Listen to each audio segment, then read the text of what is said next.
Any's a slight exaggeration, but going on at least 10 to 15 years now, every game, every whatever, like when everyone else is leaving and we're down by 30, I'm always like, but if we stay, we'll be interviewed for the 30 for 30 that they inevitably make. And we never get documentaries. Like the University of Miami's gotten a million, like everyone gets documentaries. Florida never gets fucking anything, even though we were making history in the early aughts with our basketball team and our football team being amazing. And my time has finally come, and Netflix released a 4-part documentary about our football team in the early aughts. And I was like, this is my time. Would you be so mad at me if I watched the 30 for 30 about the U and I thought it was the Swamp Kings thing? I watched it last week on ESPN when I was in a hotel. Yeah, I'd be a little bit mad because we are definitely not the University of Miami. Yeah, I was halfway through and I was like, is this the thing that Bethany was talking about a few months ago? And I realized, no, it's not, because it's not the Gators, and there's no, yeah. Freaking Miami has literally gotten like 3 documentaries, and I don't freaking understand, truly. I do not understand. But, you know what I understand? I understand that Mike's here. I see. He's here at another hotel. Wait, is it working? Do we both click the button at the same time? Hello? Michael.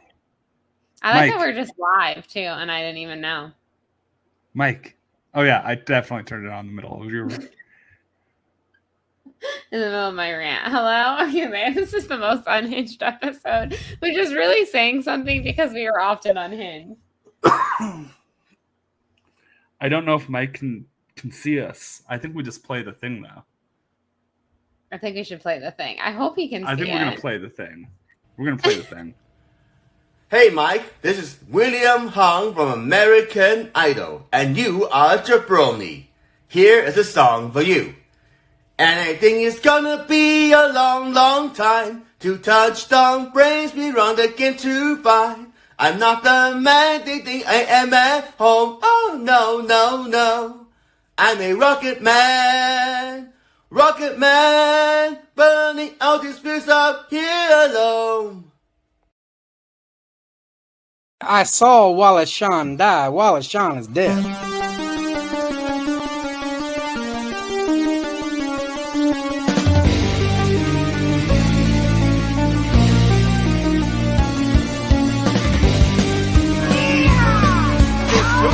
For roping. I like that. You're a jabroni.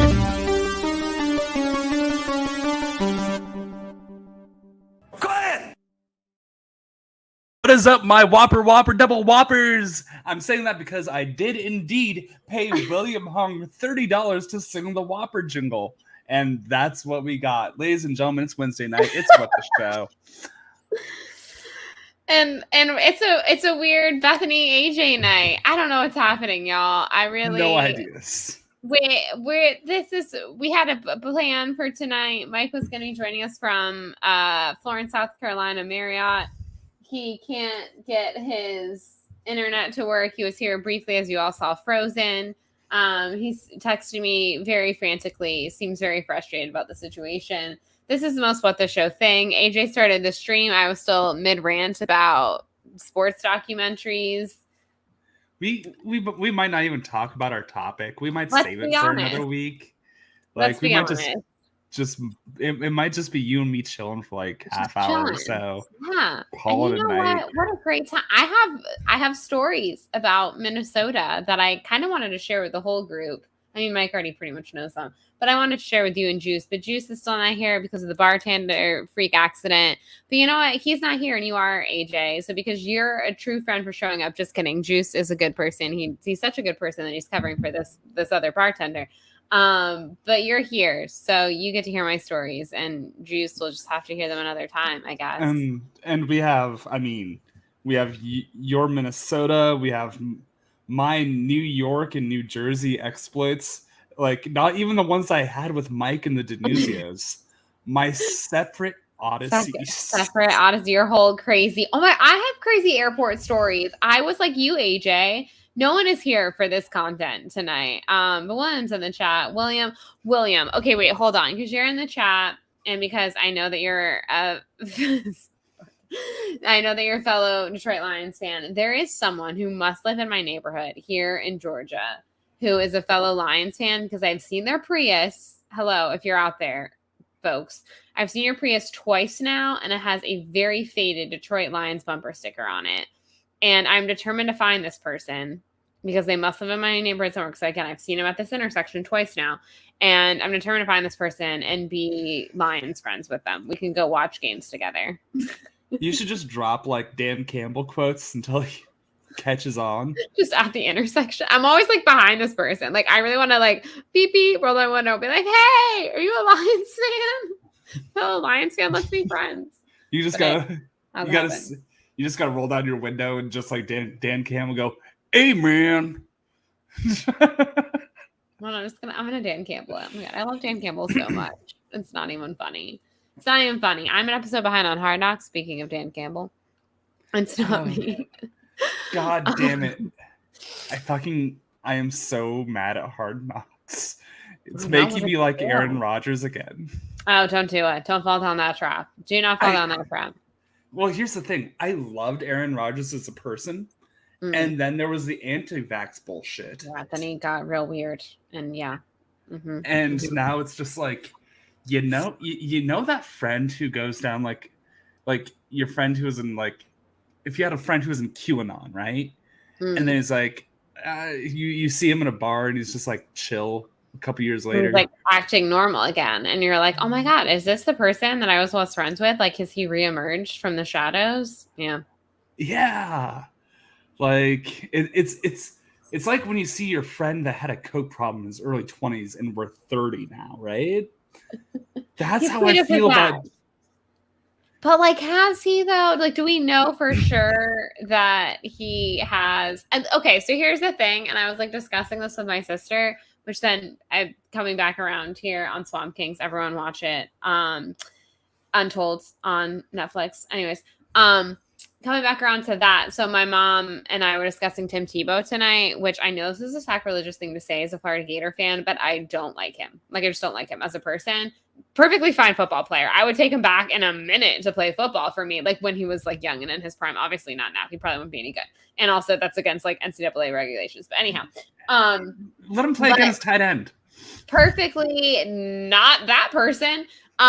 For many reasons. One, he's no longer with us, and two, because he's a murderer. But anywho, don't particularly like him as a person, but I like him as a football. Like, he's a good football player. That's how I feel about Aaron Rodgers. Like, I don't want to hang out with Aaron Rodgers off the field, but like on the field, he's a good guy. He's a good football player. He's nice to his teammates.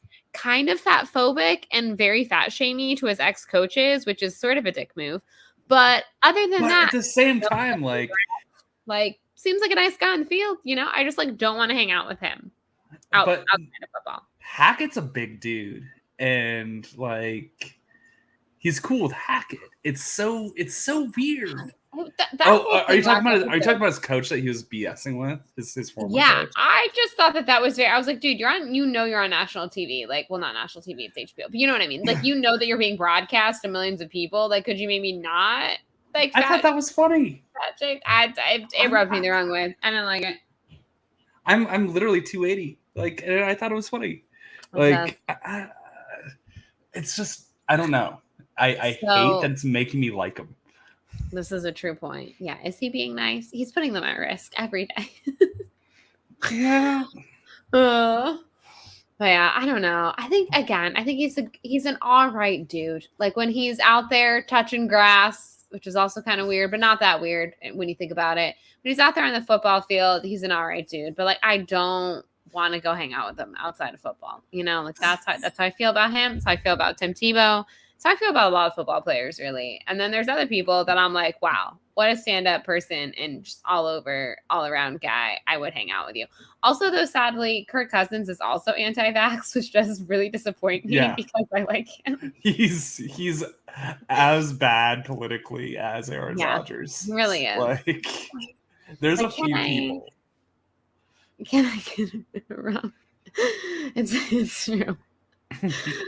But he's just so much more likable than Aaron Rodgers about it, you know? But like, again, do I want to hang out with Kirk Cousins outside of football? Maybe in a bookstore, but like an outdoor one because he's not vaccinated.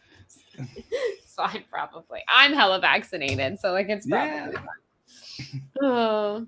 And hey, I mean, some people are really vaccinated and then they're like right about to get done with like pneumonia that they gave themselves because they switched from smoking to vaping and did it like in a really cheap way. And like then like right when they're recovering from pneumonia, they go and take a bunch of flights and then they run around a football stadium and like they do everything incorrect. They do a lot of smoking and drinking. That is a bit of a problem, I've heard. Yeah. I got out of breath saying that. Do you want to know, AJ? So you had quite the airport adventure. Both of us flew American, which was probably the problem. Just kidding. American was very nice to me, and they helped me out a lot, and it was mostly my fault. But I'm going to admit something to everyone here tonight, all 5 of us that are together. Okay, so I flew to Minnesota. Okay, I flew to Minneapolis, and the home of the District 5 Mighty Ducks. Okay, it was a big moment for me. It was a very big moment. Okay, I was living my life, my Mighty Ducks best life. But anywho, so I'm en route there, and my flight keeps getting delayed, and I have a connecting flight in Charlotte. And Charlotte, like, you got to walk, and it's a whole thing, right? So I end up not being able to make that flight. I have to reschedule for the next morning, and I get to Minnesota on Friday instead of Thursday night. Not the end of the world, no biggie. Real quick, Charlotte is the fucking bitch of the entire equation for both of our math problems. Is honestly a terrible airport, and why there's so many connecting flights to it. And I hate. And there's no bars. There's no bars in that airport. It's a shit airport. Let's just all call it what it is. Okay, it's a shit airport, and it should know it. So that gets all kafooey on the way there, right? So now I have Sunday evening flights back, and I'm worried about that because it was my evening flights that got messed up, which everyone always says, fly in the morning, don't fly at night, because whatever. But sometimes just the way that you plan your trip, that's how it's planned. Okay? All right? And you can't help it. But anywho, so Sunday night, my flight's back, and I'm getting real worried because I have to work Monday morning. Okay? So like I can't reschedule for the next morning like I did, en route there. So anywho, I wake up Sunday morning and it's already telling me it's delayed. 8 hours before my flight, it's telling me it's delayed. And I'm like, fuck this. I'm not doing this again. I'm changing my flight. So I go on the American Airlines app and it's all like, do you want to change your flight? And I was like, yes, I do. Because this is going to stress me out having to do all this, yada, yada, yada. So I changed my flight. And it tells me literally, and my friend was there as witness, it tells me that when I changed my flight that it was too close to check-in because I made a same day change, like it was too close to check-in. I had to go to the gate to check in. I was like, okay, no biggie. So I have it all planned. I'm confirmed. Yay. It didn't cost me a penny. Woo. And I get to the airport and it's telling me that my flight is for tomorrow. And I'm like, are you fucking kidding me? Did I somehow accidentally make a flight for tomorrow? So I go to check in, AJ, and the lady is like, yeah, it's for tomorrow. And I right there in the Minneapolis, Minnesota airport almost had a panic attack because I was like, I swear, like I'm like, oh my God, I'm the biggest idiot on the planet. Kelly, shout out to Kelly at American Airlines, Minneapolis, Minnesota. You know who you are. She was my girl. She helped me out. She was like, you are not an idiot. This app is stupid and it has screwed over many people. It like doesn't tell you a date. You are not the first person who has done this. Everyone here hates it. Like they need to work on their kinks on the app. It's like a new feature, yada, yada, yada. And she's like, I'm going to get you back on your original flight because that is available. The 1:47 flight in the afternoon that I thought I was booking for that day, which I booked for Monday instead of Sunday. She's like, I'm going to put you on standby. And she's like, it looks like a really full flight, but like, let's hope. And I was like, Kelly, you my girl. So I go through TSA. I'm feeling like the world's biggest idiot. I have to like call Mike, tell him I'm an idiot, call my mom and be like, do you want to know the dumb thing your daughter did? Like, I'm a grown adult and I can't book a flight. Like, I'm an idiot.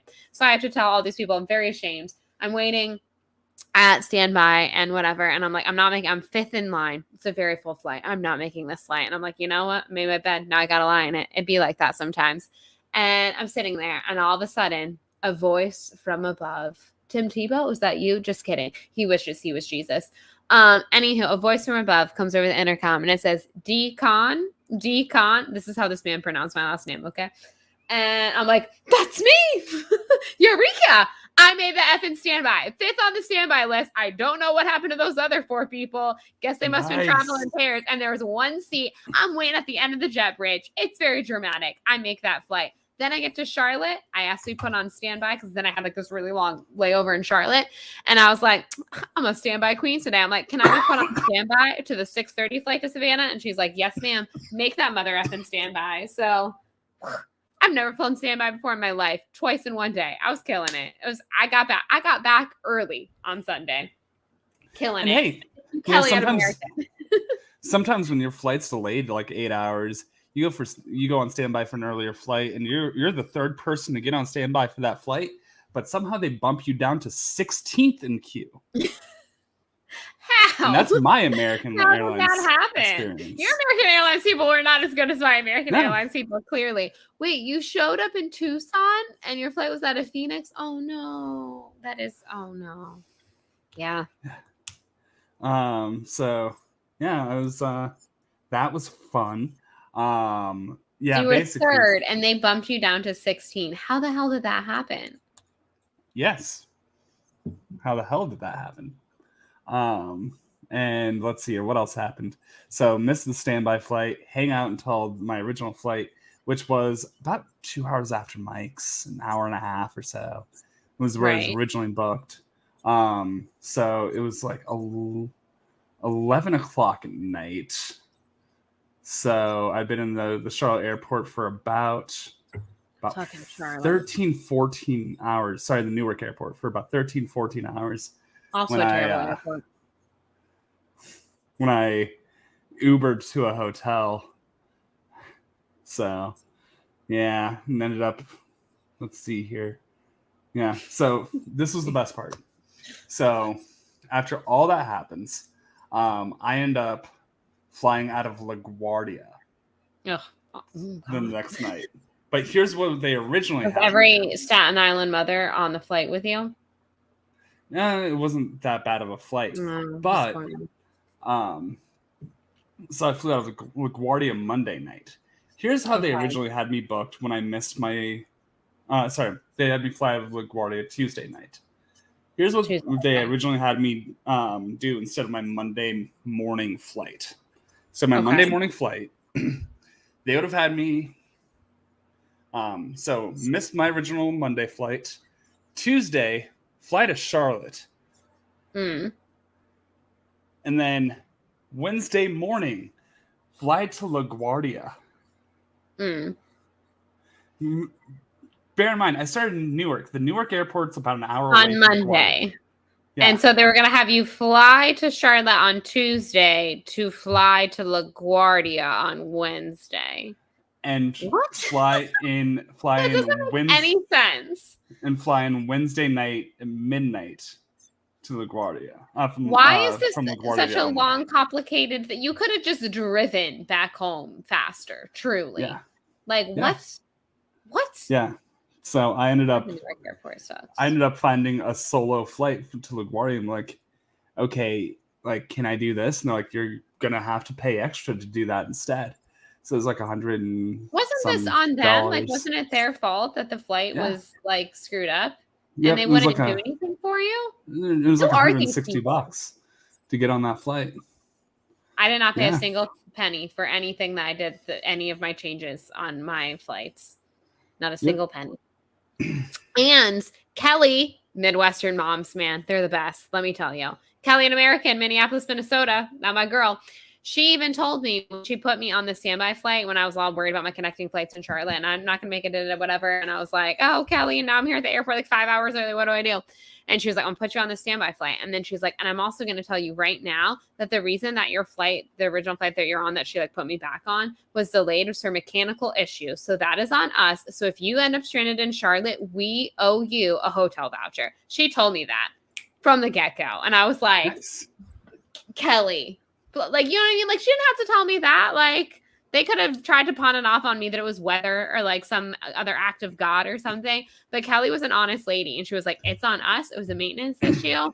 And so that is why it is delayed. It is American's fault. You are entitled to a hotel voucher if, God forbid, you get stuck in Charlotte tonight. And I was I'll tell you where American Airlines doesn't do that. Newark. Because there were other flights leaving. Bethany. And guess what?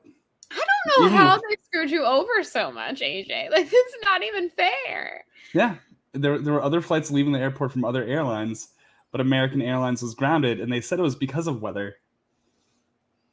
That's not cool. I'd be like, but okay, so JetBlue over there can be flying. Tell me a thing, American. Fuck them. Here's my thing too. I don't believe in being mean to customer service reps. I agreed. Yes, I I was do very nice not. to everyone. But you know what my overriding thought was that I didn't say? You are literally pissing on me and telling me it's raining. Oh, Lordy. I mean, I did kill everyone with kindness, because it's not their fault. Especially me booking the flight for the next day. That was certainly not anyone's fault but mine. It was a little bit the American Airlines app developers, but mostly my fault. And so that was definitely another. But even the flight, like on the way there, that like wasn't at all my fault, and they had to like completely change around my whole thing, yada yada yada. I was just like super nice and super patient. And also like from the get-go, I went up to the gate. Like when I arrived at the airport, was like, hey, this flight's been pushed back, because it was first pushed back just a little bit. Can I make it? And I was like, I'm gonna be honest, I've never been to the Charlotte airport. In your professional opinion, do you think I can make it in this amount of time? And she was like, yes, but I think you should check your bag at the gate, because that'll make it faster. And I'm like, thank you so much. Her name was Gay at the gate. What a great, like, Gay at the gate. Love that. And so I was like, thanks, Gay. You're a real MVP. And then it got pushed back a little bit more. And then it got pushed back a little bit more. And I was like, there's no way in hell I'm making it. But I had already communicated with them a couple of times. And I was like, hey, this thing, it's not going to work out. What do we do? How do we do this? And they're like, hang on, let's fix. And they were super nice, and I was super nice to them. So I am a firm believer, kill people with kindness. You'll definitely get, what is that saying? Further with honey than vinegar, or whatever that saying is. Yep. Catch more flies with honey than vinegar. Yeah. Yes, exactly. But yeah.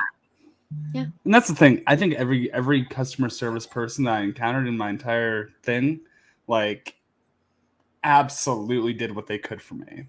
Right. So, like, I when I was my airport, or my hotel stay after my original Newark flight was canceled, right?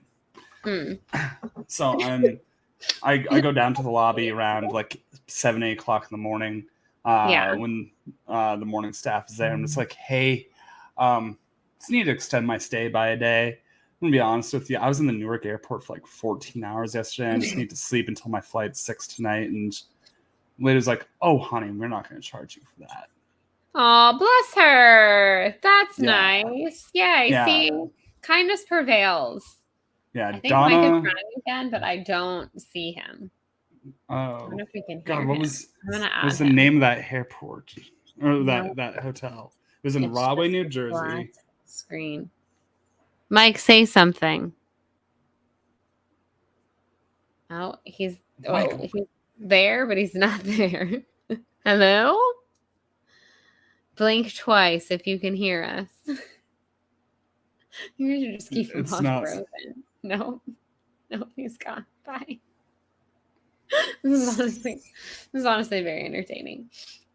Donna, was her name. Bless Donna. Yeah, it was Donna at the Riverview Inn and Suites in Rahway, New Jersey. Yes, Donna, you're a legend. Yeah, and Kelly. And like the hotel, the reviews on this hotel were insanely bad. But I'm going to tell you this much: they had a jacuzzi tub. There's only $20 more to book the room with the jacuzzi tub. Jacuzzi tub? Hello. Yeah. They had delightful pillows, and the place was quiet. So I mean, 10 out of 10. Did you leave them a good review? Because you should have. They deserve it. Yeah. Oh yeah, I did. And I threw a $20. I threw a 20 in the room. So it's just awesome. Yeah. We love that. We love that. That is fantastic.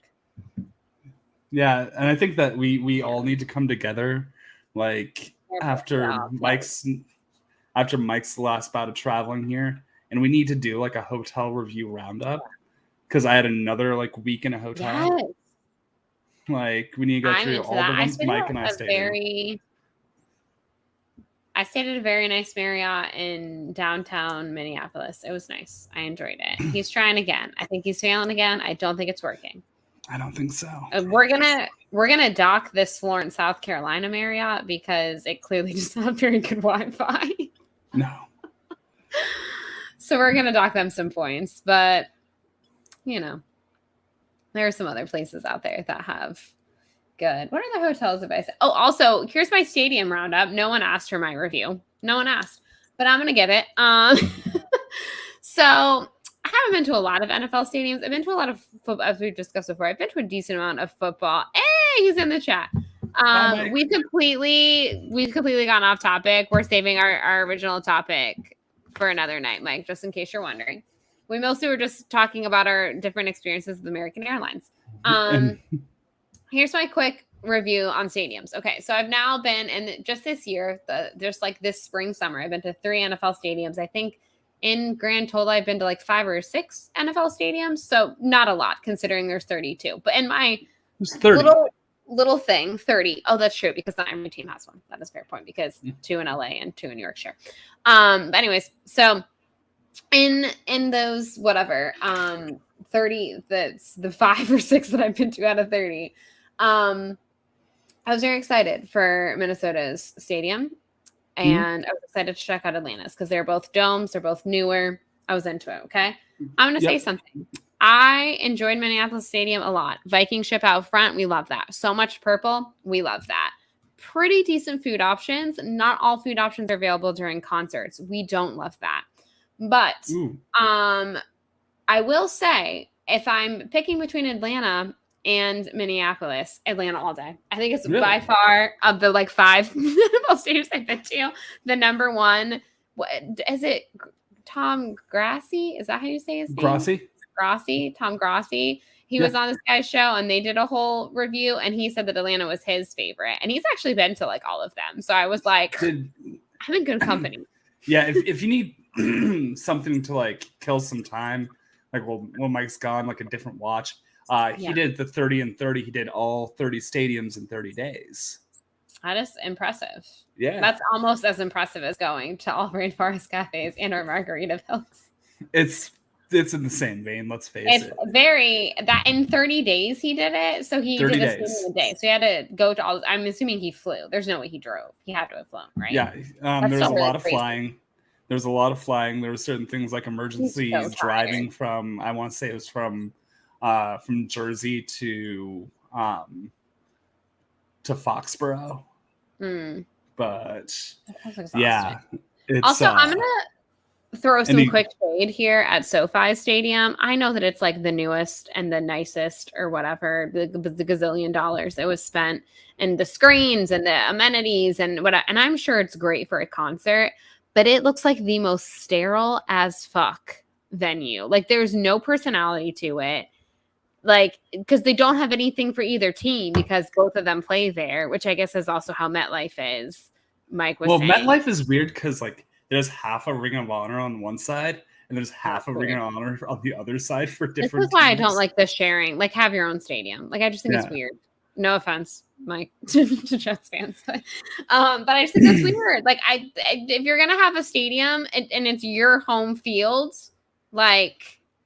And Market is newer. You are correct. And it is lovely. Tiny, much tinier than SoFi, but it's very nice. But like, don't you agree? Like, have you seen, like they were showing the inside of SoFi and I was like, oh, that is the most sterile looking place. Like there's no personality to it.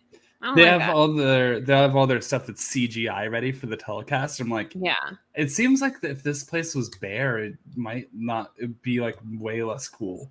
But at the same time, I was in my very first NFL stadium for Metallica and just like, I want to be in stadiums for the rest of my life. I have like a weird obsession with stadiums. Yeah. I just think it's cool. Like, I don't know. I love and the history behind things and just like the atmosphere of things. I think it's a very cool thing. But I'm telling you, put it on record. It's going to be hard to top Atlanta Stadium for me. That's a freaking great stadium. And again, half of it goes down to the pricing, which is just so refreshing. Compared to everywhere else. But it's also just like a really nice state. And like they do a lot like they have all the like green initiatives, like lots of recycling, like They're carbon compost, neutral. like all that kind of stuff. Like that's really awesome. Just like the grounds around it, the fact that the MARTA, which is like their subway station, takes you literally right there. Like you can easily, speaking about going green, you can take public transport to get there. Freaking fantastic. Do I like the Falcons? No. No. They're a team, but I love their stadium. They're a team I like. I like, like going to the Sierra. I mean, it's going to be fun to watch Bijan Robinson play football. Yeah. Yeah. Drake London is fun. Kyle Pitts is fun. Desmond Ridder. God bless you, Desmond Ridder. I know you're going to try. He did. He did. No. It was $30. And it was money well spent. Even plus though he didn't $8 for extra characters. Because I always give a very detailed and polite request. But I'm sad that he didn't follow the whole thing. His response was that he did not feel comfortable marketing Burger King at this time. Did he really say that? At this time? Why at this time? At a later time? Would he? Earlier in time? Would he? I don't know if he has a moral objection to Burger King. And it's pretty phenomenal. A moral objection to monarchy of all kinds, even if it's just of burgers. Yeah, I don't know, man. Let me. I wish Mike was on so he could tell this story about how he met this really cool family that was from Minnesota while I was in Minnesota, and showed them that I was wearing my Mighty Ducks Spirit jersey. And they were like, what? No way. And then they like left him a really nice tip, and they put Ducks Fly Together on his like receipt. Iconic.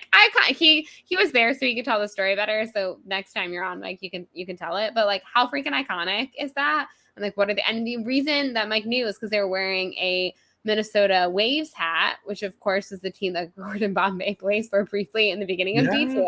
And so he's like, Minnesota Waves is the hockey team? And they're like, who knows that? And he's like, I know it because of Gordon Bombay in D2. And they're like, what? And then he's like, this is my wife who's there right now. We're really big fans. That's insane. Dude. What a small world moment. Like, what a cool small world moment. I love that.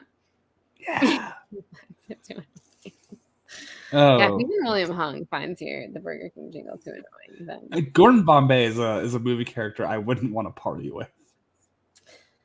That's fair. For many reasons. Most of all, I don't want to, get him another DUI. I don't he clearly had a lot that he was working through there. And I think he's on the straight and narrow, and I wouldn't want to take him down that dark path again. It seems like he hit rock bottom. I think it wasn't just that he had one DUI and his mom got scared. No, that dude had a fucking issue. Who of the Mighty Ducks characters would you most like to party with? The Bash Brothers. Yeah, Bash Brothers was where my head first went, but then also, I mean, Dwayne would be a good time. Bring out the lasso. Dwayne's another one. If you get him too drunk, he's gonna say some shit that you're not gonna forget. The other night, Mike and I I was reliving my glory weekend from the Midwest, and I was like, we were watching all the Mighty Ducks again because it's just what we do. And we put D2 on again, and I was like, listen, I know all you boys have this theory that Dwayne was there on January 6th, yada, yada, yada. But here's the thing. He is from Austin. Austin is the weird part of Texas. Austin is the blue part of Texas. I do not think that he's a January 6th there. I think he is a good It's Austin, also where Joe Rogan is from. Yeah, but I think Joe Rogan is the exception, not the rule. The general rule is Austin, keep Austin weird. It's where the good ones are in Texas, okay? Nobody wants to party with Guy Germain. That's a fact. That is 1,000% accurate. Also, Gordon Bombay is a good coach. He's not like the greatest coach of all time, but he's a good coach. To say he's not good is offensive. By the way, Bethany, I'm really glad that you did not read my hashtags in the description of the video. Oh God, what do they say? For movie characters we want to party with, it's So it's TMNT. Pretty good, right?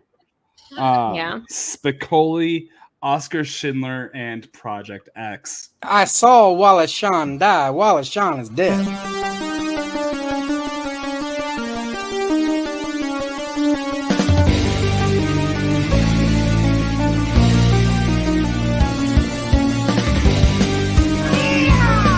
It's 2 minutes for roping.